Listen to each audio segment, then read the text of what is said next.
made it to the Dominican Republic. We are currently standing on Bavaro Beach in Punta Cana. Beautiful beach, my God, the water here is incredible. And the Dominican Republic just so happens to be the most visited country in the Caribbean. And Punta Cana is the most visited place in the Dominican Republic. Most people come to Punta Cana, the city that we are currently in, for all-inclusive resorts. Food, alcohol, everything all included. So we were curious because resorts typically aren't our preferred route of travel. If we could come here and still have just as good of a time, not staying at a resort, but instead staying at a small local Airbnb. We're staying in an apartment about a 5-minute walk to the beach, not far from the 5-star hotel TRS Turquesa. So this is our straight shot to the beach. A few blocks down, and we'll be at that blue water. This is what our life looks like, not staying at a resort here in Punta Cana, but staying at a lovely Airbnb. We got AC and a fan in every single room. It's extremely well designed and I think remodeled recently. We got our TV with Netflix on. We're actually taking a work break right now. Workstation, which is nice, and our kitchen. Huge reason why we use Airbnb, so we can make all of our meals. We're really big on that. I just made myself some breakfast. And this place does have a pool, a pretty nice pool. There is a tiny grocery store nearby. It's a bit overpriced. A gym about a 10-minute walk away with no AC. And a couple solid restaurants, all within a 10-minute walk. Our goal here is pretty simple: to relax. Enjoy the beach most days, go to a few restaurants, enjoy a night out, maybe book an excursion, and catch up on some work. The main beach here is called Bavaro Beach. It's basically a 30-mile long stretch of white sand. It's beautiful. The sand is white, pristine, makes the water really pop, gives it that like translucent look. But I will say so far, a lot of interesting things have sort of come to light for Olivia and I being here this last week, because infrastructurally, if you're not staying at an all-inclusive resort, it's a bit strange to be here. And there are some issues with the general experience we've been having here that I'll talk a little bit more about when we go to the beach. Before I get into all that, I'd like to talk a little bit about the things we've learned from today's sponsor, Skillshare. Skillshare is a massive online learning community for creatives that offers a ton of classes. So far this week alone, we've blazed through courses on productivity and organization, video editing on Final Cut Pro, color grading, and better scripting for better storytelling. My favorite course so far has been MKBHD's course on YouTube success. He provides a lot of great inside information for people trying to grow their YouTube channel. His lessons are super straightforward and organized, and he breaks down the information in an easy to digest way. My favorite lessons in particular so far have been lessons 7, 8, and 9. When we first started YouTube, we literally knew nothing about cameras.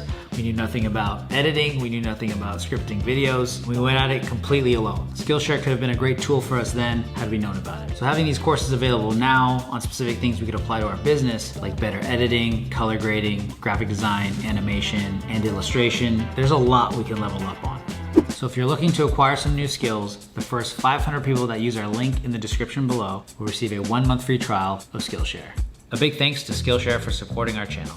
So one thing we noticed, like right off the bat of being here, is like a lot of people come here to get married. Like we've seen a few weddings already. We see a lot of bachelor and bachelorette parties. I think predominantly the thing we see the most is people partying, people drinking, lots of party boats. I wouldn't say that you have to come here and party. We're just kind of laying low, and you can definitely just take Punta Cana at your own pace like we are. Cheers! What just happened? But a lot of the excursions and tours are gonna be with people who are drinking and in the mood to have a really good time. Some of the most popular excursions and tours are gonna be obviously based around the water. So you're looking at scuba diving, parasailing, stand-up paddleboard, kayaking, beach volleyball. I even saw beach tennis.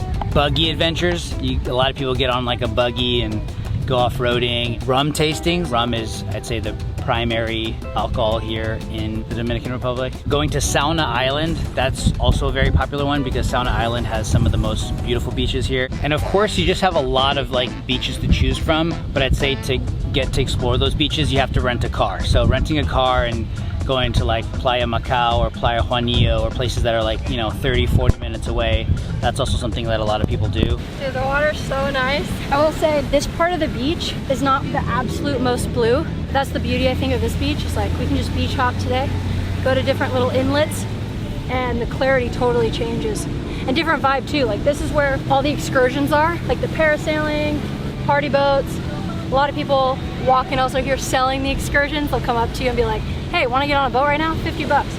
But there's definitely a couple things that we didn't really enjoy about this place. Probably one of my least favorite things so far though has been like the amount of grifters and people nagging you, trying to sell you stuff on the beach. Like it's constant interruption from like you're supposed to have like a tranquil, relaxed time on the beach, and people are constantly coming up to you trying to say, come book an excursion with me, or come to my tienda, come to my store. Just like 4 blocks away, which is so strange. Like he walked all the way over here to tell me to go visit a store like 10-minute walk away, trying to get you to take photos with their iguana or like their parrot or their bird, and it's just non-stop. Hello, hello.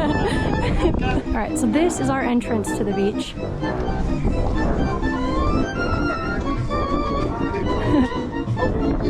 It's not very glamorous. It's where all the other boats are kind of posted up.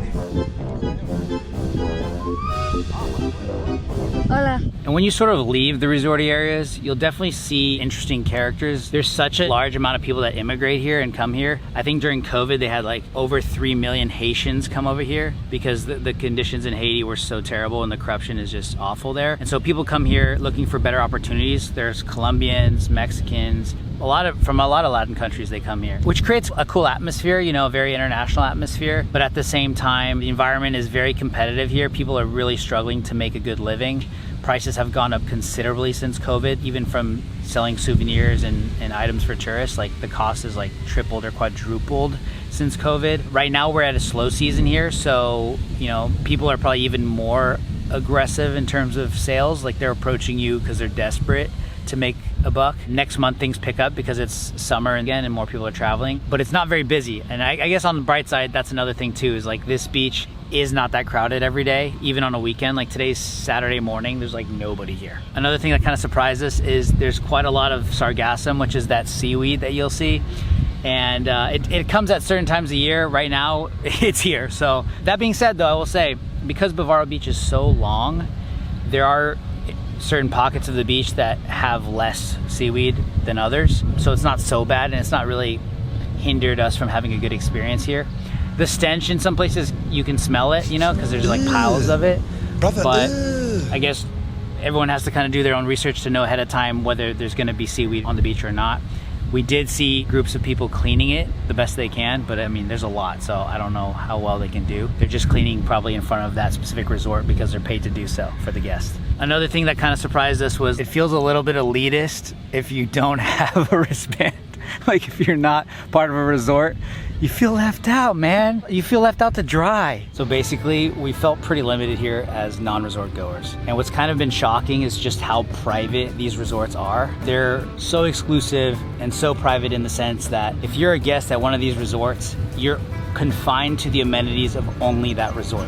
You can't even go to the resort next door and buy a drink or get some food. You're stuck at your resort. It has been so hard to find a decent coffee shop. I actually don't really think they exist here. When you look on Google Maps, all the coffee shops that pop up are within resorts, which we don't have access to because they're only for guests. So on one side, what that does is it puts a lot of pressure on people coming here to pick the right resort for them and make sure it's a good fit. Because if you don't like it, you're kind of stuck. And then for the outsiders like us who aren't guests at a resort, most of this beach is owned by resorts, and therefore the beach bars and the beach chairs and all that kind of stuff are only for guests at that resort. And you could say, go figure, Nathan, that's what this area is known for, like, no duh, and I'm like, yeah, okay, but it's a little bit surprising that there isn't more available on this beach for people going at it independently. There are a few areas where there's restaurants and bars, but it's few and far between, honestly, and that's been kind of a drag for us.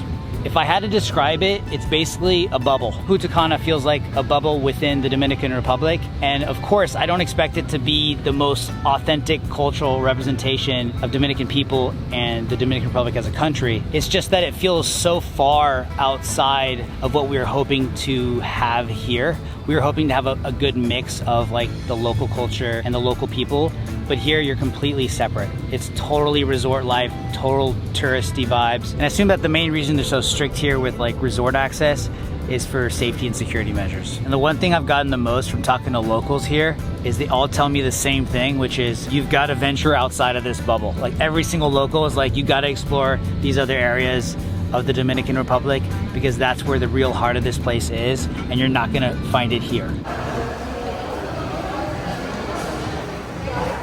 So delicious. This is like a franchise store for Santo Domingo Coffee. That's their national brand of coffee. Yeah. So this is basically like their version of Starbucks. All right, we're basically in Punta Cana's Target. It's called Jumbo. Everything from house goods, clothes, food, everything. And we're hoping for some better prices, better deals, because the small grocery stores, those tiendas, they ain't cutting it. It's too expensive. So the conclusion we're sort of arriving at of whether or not you can visit Punta Cana on your own and go independently. Although we've been able to enjoy the beach every day and we have a grocery store nearby and we found a gym, the answer to that question is sort of, but not really. Like, I don't think I would do this again. I feel like infrastructurally it's just not there yet to stay at a local apartment or Airbnb and feel comfortable fully. Getting around is a pain in the ass, and it's very limited to what you can do within a 30-minute radius. So I wouldn't necessarily recommend it. I do think there are better islands in the Caribbean to slow travel to than here in Punta Cana.